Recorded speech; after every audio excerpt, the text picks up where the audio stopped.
Hi guys! Hi everyone! Good evening! This is Manay Gina once again and andito na naman tayo guys sa another mini vlog for today's video.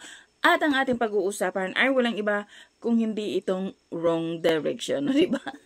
Meron ng grupo, meron ng bagong boys group ang ABS-CBN. Ang ASA pala, ito yung wrong direction. Ito talaga si Ruby, ang kulit. Alam mo yung nakakaaliw silang panoorin. Talaga namang napatawa, napasaya nila ang mga kababayan natin na nanonood. Kasi, 'di ba? Ang sarap nilang panoorin na light lang, tawanan lang yung mga audience kasi iba talaga si Ruby kapag siya itong magsama-sama sila. First time, imagine mo, first time mong nakikita si Edward na naka-short, o naka-short ba? O naka-short nga.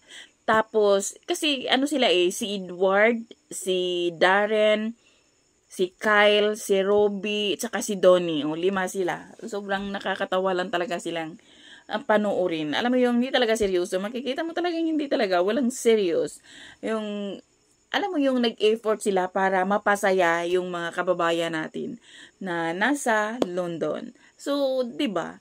Ang sarap no, ang sarap nilang panoorin na talagang ginawa nila yung best nila na kahit na ganun yung kanilang ginawa nung talagang ano lang talaga siya, pampasaya. No? So, nakakatuwa kasi ang gugwapo ba naman na naka-short, wrong direction nga.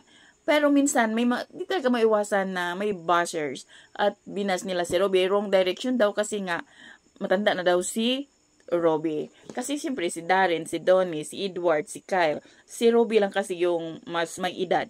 Pero, alam naman natin kung gaano sila ka-close kay Robbie. Magkakaibigan talaga sila. Mag-best friend yan sila.